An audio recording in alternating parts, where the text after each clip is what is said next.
बराच काळ. उद्धवसाहेब किंवा राजसाहेब, मुंबई महानगरपालिका आली किंवा महाराष्ट्राच्या निवडणुका आल्या की आपण सातत्यानं आपल्याला एक भीती वाटते आणि आपण तो लोकांसमोर जातो आणि मुंबई आपल्यापासून तुटली जाईल किंवा मुंबईचा लचका तोडला जाईल, महाराष्ट्र तुटेल, विदर्भ वेगळा होईल, हे आपण सातत्यानं म्हणतो. आताही आपण त्या विषयावरती बोलतो. पण राज्याचे मुख्यमंत्री देवेंद्र फडणवीस यांनी परवा गर्जना केली की सूर्यचंद्र असेपर्यंत मी मुंबईला महाराष्ट्रापासून वेगळं होऊ देणार नाही. तुम्ही याच्यावरती विश्वास ठेवता का? माझं फक्त एवढंच म्हणणं आहे ना की या सगळ्या ह्याच्यामध्ये त्यांच्या मुळात हातातच काही नाही आहे. इच्छा चांगली आहे, पण जे वरतून सांगितलं जाणार तेच त्यांना ऐकावं लागणार. वरतून सांगितलं की ही जमीन अदानीला द्यायची म्हटल्यानंतर त्यांच्यासमोर पर्यायच नसतो सही करण्यापलीकडे. सो वरच्यांच्या मनात काय आहे हे जास्ती महत्त्वाचं आहे. इकडच्या लोकांच्या मनात काय आहे हा विषयच येत नाही ना. त्याच्यामुळे त्यांनी चंद्रसूर्याचे कितीही दाखले जरी दिले तरी वरती जे बसलेले जे दोघे जण आहेत त्यांच्या मनात काय आहे हे पहिल्यांदा आपल्याला कळणं गरजेचं आहे आणि ते कळतंय. एक मुद्दा असा आहे, मुंबई महाराष्ट्रापासून कोणीच तोडू शकत नाही, पण ज्या पद्धतीने मुंबईची संस्कृती मारली जाते, कोणी येतो आणि सांगतो की इथल्या भागाची भाषा ही गुजराती आहे, आमच्यावरती हिंदीची सक्ती करणार, म्हणजे आमचं संपूर्ण तुम्ही अस्मिता संस्कृती मारणार आणि नावाला मुंबई महाराष्ट्रात ठेवणार, या गोष्टीला काय अर्थ नाही आहे. बरं, हे यांना जसं आता राज म्हणाले, हे बस म्हटलं का बस, उठ म्हटलं की उठ म्हणणारी मानणारी लोक आहेत, यांच्यावरती काय विश्वास ठेवायचा. आज मुंबईची संपूर्ण लक्ष्मी जी म्हणतो ती कुठे गेली? ती आपल्या हातात नाही आहे. मराठी माणसं कुठे गेली? मराठी माणूस हा कामगार, श्रमिक, लढवय्या होता. आज तो बाहेर गेला आणि संपूर्ण मुंबईची संपत्ती ही एका विशिष्ट वर्गाच्या हातात आहे आणि ती सातत्याने गुजरातला पळवण्याचा प्रयत्न होतो आहे. याचा अर्थ असा आहे की मुंबई तुमचा जमिनीचा तुकडा तुमच्याकडे राहील, संपत्ती आमच्याकडे राहील. तेच मी म्हणतो. ह्याच्यावरती आपण काय करणार? मला थोडंसं वेगळं म्हणायचं आहे. मला फक्त एवढंच म्हणायचं आहे की आत्ताची परिस्थिती ही तशी नाही आहे. आत्ता त्यांना मुंबईचा तुकडाही हवा आहे. हा विषय फक्त संपत्तीचा नाही आहे. आपण जर समजा नीट बघितलं तर संयुक्त महाराष्ट्राच्या चळवळीच्या वेळेला देखील मुंबईमधले जे अमराठी धनदांडगे जे होते तेच मागणी करत होते की मुंबई ही गुजरातला द्या म्हणून. आजही तीच परिस्थिती आहे आणि त्यावेळेला जर समजा 5 लोक असतील तर ती आज 500 लोक झाली आहेत. आणि ज्या प्रकारे मुंबईमधल्या गोष्टी ज्या आत्ता केंद्र आणि राज्यामार्फत ज्या गोष्टी केल्या जात आहेत किंवा करून घेतल्या जात आहेत, तो धोका मला सर्वाधिक वाटतोय जो ह्याच्या अगोदर फार नव्हता कधी इतका. आत्ता जे स्ट्रॅटेजिकली जी मुंबई तोडण्याचा जो प्रयत्न सुरू आहे, ज्याला मी आपण MMR रिजन ज्याला म्हणतोय, आणि या MMR रिजनमध्ये कोणत्या प्रकारच्या गोष्टी सुरू आहेत. अदरवाईज वाढवण बंदराला लागून वाढवणाला तिथे विमानतळ कशासाठी तुम्ही आणताय?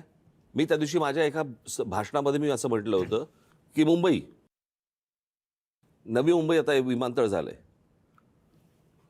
या आत्ताच्या मुंबईच्या विमानतळावरचा संपूर्ण कार्गो हे वाढवण तिकडे नेणार विमानतळावरती आणि हळूहळू करत, आता जी सुरुवात झालीच आहे, पण हळूहळू करत मुंबईमधलं डोमेस्टिक आणि इंटरनॅशनल हे नवी मुंबईला वळवणार.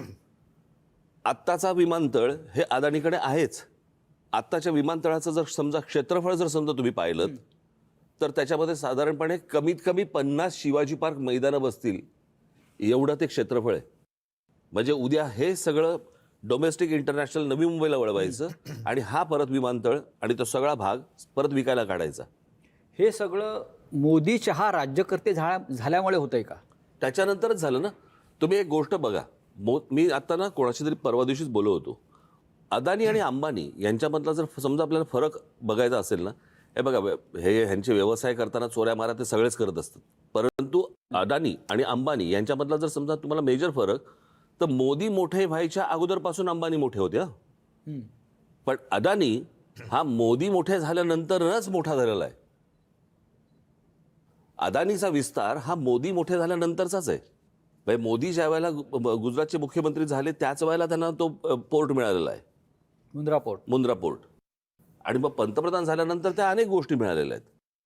मला नेहमी असा प्रश्न पडतो की भारतीय जनता पक्षाला मला हा प्रश्न विचारायचा आहे की समजा तिथे आज भारतीय जनता पक्ष नाही आहे, समजा उद्या तिकडे काँग्रेसचं सरकार आहे किंवा इतर दुसऱ्या कुठच्या तरी समजा पक्षाचं सरकार आहे, आणि एखाद्या केंद्रांमध्ये बसलेल्या सरकारने जर एकाच उद्योगपतीवरती जर समजा काँग्रेसने किंवा इतर कोणी जर मेहरबानी केली असती तर भारतीय जनता पक्ष काय प्रकारचा रिॲक्ट झाला असता? रस्त्यावरती येऊन थैथया नाचली असती. बरोबर आहे. मग आज हे होताना भारतीय जनता पक्षाचे लोक हवालदिल का आहेत, गप्प का आहेत? आपल्याला का वाटतं, का हवाल दिलाय? याचं कारण त्यांच्या हातात काहीच नाहीये. ही सगळी बसवलेली माणसं आहेत. कळलं का? ह्याच्यातले जे बसलेले होते त्यांना नष्ट केले गेले. लाईक शिवराज सिंग चव्हाण असतील किंवा अजून 1-2 जण असतील, गडकरी, बरोबर आहे, गडकरी हे जे बसलेली जी माणसं आहेत ही यांना आवडत नाहीत. आणि हे बसवलेलं म्हणजे जे पूर्वी काँग्रेसच्या काळामध्ये जे व्हायचं तेच आत्ता सगळं सुरू आहे. फक्त ह्यांचा उद्देश जर समजा बघितलं, काँग्रेसच्या काळामधले जे पंतप्रधान होते ना त्यांना कुठचं राज्याचं लेबल नव्हतं.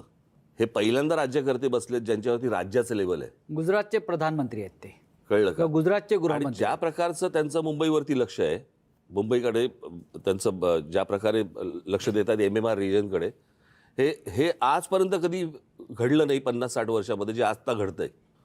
हा धोका सर्वाधिक आहे. उद्धव साहेब, हा धोका तर आहेच आणि त्या धोक्याशी आपण एकत्र येऊन लढतो आहोत. एक लक्षात घ्या की जे आम्ही सातत्याने सांगतोय की मुंबईचा महापौर हा मराठी होईल. भाजप काय म्हणते, मुंबईचा महापौर हिंदू होईल. म्हणजे याचा अर्थ भाजप मराठी माणसाला हिंदू समजत नाही का? मग देवेंद्र फडणवीस हिंदू आहेत की नाही, हा एक प्रश्न झाला. आणि संयुक्त महाराष्ट्राच्या वेळेला मराठी माणसांवरती गोळ्या घालणारा माणूस हा मोरारजी देसाई हा हिंदू होता की नव्हता? मराठी माणूस जेव्हा रस्त्यावरती उतरला होता तेव्हा 177 रेकॉर्डवरती हुतात्मे झालेत. पण त्यांनी नंतर पोलिसांना सांगितले की तुम्हाला गोळ्या दिल्या आहेत, ते माणसं मारण्यासाठी दिलेल्या आहेत, गोळी वाया घालू नका. गोळ्यांचा हिशोब मागितला. मोरारजी देसाई हे गुजरातमध्ये जन्मलेले हिंदू होते की नव्हते? आणि मराठी माणूस हा हिंदू आहे की नाही हे देवेंद्र फडणवीसांनी सांगावं. याचं कारण असं की ज्या वेळेला मोदींना अटल बिहारी वाजपेयी केराच्या टोपलीत टाकत होते तेव्हा त्यांना वाचवणारे हिंदू हृदय सम्राट शिवसेना प्रमुख बाळासाहेब ठाकरे हा अस्सल मराठी माणूस होता. त्याच्यामुळे त्यांनी हिंदू मराठी याच्यामध्ये जी काही गफलत करण्याचा प्रयत्न चालवला आहे ना, तो पहिला बंद करावा. आणि देवेंद्र फडणवीसांनी सांगावं की मराठी आणि हिंदू म्हणजे काय, मराठी हिंदूच आहे. गुजरातमध्ये औरंगजेब जन्माला आला. अजून एक गोष्ट सांगतो, हे मी तुम्हाला सांगतोय ना, जे हे गेल्या वर्षभरामध्ये मला एक व्यक्ती भेटली आणि त्यांनी मला ज्यावेळेला एक असं सांगितलं की जरा ह्या गोष्टींकडे तुम्ही लक्ष द्या. मी मगाशी जे म्हटलं नाही का, 2024 ते 2025 हा जो 1 वर्षाचा काळ आहे, या 1 वर्षाचा काळाचा आलेख मी आता पुढे मांडणार आहे. जिथे मला सर्वाधिक धोका दिसायला लागला, म्हणजे हे तुम्हाला 22 ते 23 मध्ये नाही दिसत, 23 ते 24 मध्ये नाही दिसत, पण 24 ते 25 मध्ये जे झालंय ते मी तुमच्यासमोर मांडणार आहे, लोकांसमोर मांडणार आहे. उद्धव साहेब किंवा राजसाहेब, हा जो विषय आहे तो अत्यंत गंभीर आहे. कधी काळी महाराष्ट्र हे देशाचं ग्रोथ इंजिन होतं. मोदी शहा आल्यानंतर महाराष्ट्राची पिछाड झाली आणि त्यांनी गुजरातला ग्रोथ इंजिन बनवण्याचा प्रयत्न सुरू केला. महाराष्ट्राला पाठी ढकलला. ढकलला म्हणजे ग्रोथ इंजिन गुजरातला केलं. हा महाराष्ट्रावर सूड घ्यायचा प्रयत्न सुरू आहे का? दुसरं काय म्हणू शकतो? नाही, मी म्हटलं ना, जुनी जखम. बरं का, तेव्हा जी मुंबई हाताला लागली नाही, त्याचं जर समजा तुम्ही जर नीट बघितलं ना, त्याचं कसं आहे, मी नेहमी सांगत आलो की कुठचाही भूगोलाशिवाय इतिहास नाही. तुम्ही जर भूगोल नीट काढलात मुंबईपासूनचा तर तुमच्या लक्षात येईल की बुलेट ट्रेन कुठून कुठे चालली आहे, ज्याला मी विरोध केला होता त्यावेळेला. माझा आजही विरोधच आहे त्याला. सगळ्यांनीच विरोध केला. बरं का, या सगळ्या ह्याच्यामध्ये ती बुलेट ट्रेन, त्या बुलेट ट्रेन नंतर हे मी म्हणतो हे ठाणा, पालघर हा जो सगळा भाग आहे, हा सगळा तेवढा पट्टा बरोबर गुजरातला लागतो, कारण गुजरातची बॉर्डर आहे ती. करेक्ट. त्याच्यामुळे तुम्ही MMR रिजन जर समजा नीट बघितलं तर म्हणूनच मी वर्षभरामध्ये मी हे जेव्हा पाहायला लागलो आता, मला सर्वाधिक धोका दिसायला लागला. 2 खेड्यांवरती आता ते हक्क सांगायला लागले. पालघरमधल्या. नाही, दुसरं असं आहे की छत्रपती शिवाजी महाराजांनी त्या काळामध्ये सुरत लुटली. सुरत का लुटली? कारण सुरतमधून ब्रिटिशांना पैसे जात होते ईस्ट इंडिया कंपनीला, म्हणून त्यांनी सुरत लुटली. त्याचा राग आजही त्यांच्या मनामध्ये की आमची सुरत लुटली. त्याचा बदला म्हणून ते मुंबई लुटतायत का, हा माझ्या मनात प्रश्न आहे आणि मराठी माणसाच्या मनात प्रश्न आहे ज्या पद्धतीनं मुंबईची लूट सुरू आहे, म्हणजे मला तर असं कळलं की सध्याचे जे राज्यकर्ते आहेत त्यातले जे डेप्युटी राज्यकर्ते आहेत ते दिल्लीत जातात तेव्हा मोठ्या थैल्या घेऊन जातात आणि जोपर्यंत त्या थैल्या त्यांना मिळतात तोपर्यंत ते राज्यावर राहतील. हे थैलीचं राजकारण मुंबईतून अनेक वर्ष म्हणजे काँग्रेसच्या काळापासून मुंबई ही थैल्या देण्यासाठीच निर्माण झाली की काय, ते आता त्या थैलीचा आकडा वाढत चाललेला आहे. तर मुंबईचं हेच महत्त्व आहे का कायम की दिल्लीला थैल्या पोचवणं? हेच फार महत्त्वाचं आहे की मुंबईमध्ये आम्ही मुंबईला आपलं शहर म्हणून बघतो. मुंबईचं नाव मुंबादेवीवरनं पडलं हे सगळ्यांना माहिती आहे, पण हे मुंबईला सोन्याचं अंडं देणारी कोंबडी म्हणून बघतायत आणि आता ती कोंबडी ते कापायला निघालेत. मग त्यांनी कोंबडी कापली तर इकडल्या जैन बांधव काय करणार? त्यांना कबूतर कोंबड्या ते पिसं लावून फिरतील. कारण मुंबईसाठी तो अत्यंत गंभीर प्रश्न आहे. हा वेगळा. मला काय म्हणायचं, मी परवा दिवशी म्हटलं ना, मला असं वाटतं महाराष्ट्रामधले जे आमचे विरोधकही असतील, जे कोणी असतील, मला असं वाटतं महाराष्ट्रामधल्या प्रत्येक पक्षातल्या राजकारण्यांनी या गोष्टींचा विचार करणं गरजेचं आहे की हे आत्ता नेमकं काय चालू आहे आणि महाराष्ट्राभोवतीचा हा काय विळखा आहे हा मला असं वाटतं प्रत्येकाने ओळखला पाहिजे. तुम्हाला सत्तेसाठी म्हणून तुमच्याकडनं काही गोष्टी करून घेतात किंवा काय करतायत हा नंतरचा भाग. नंतर पश्चातापाचा फक्त कपाळावरती हात मारायला लागेल प्रत्येकाला.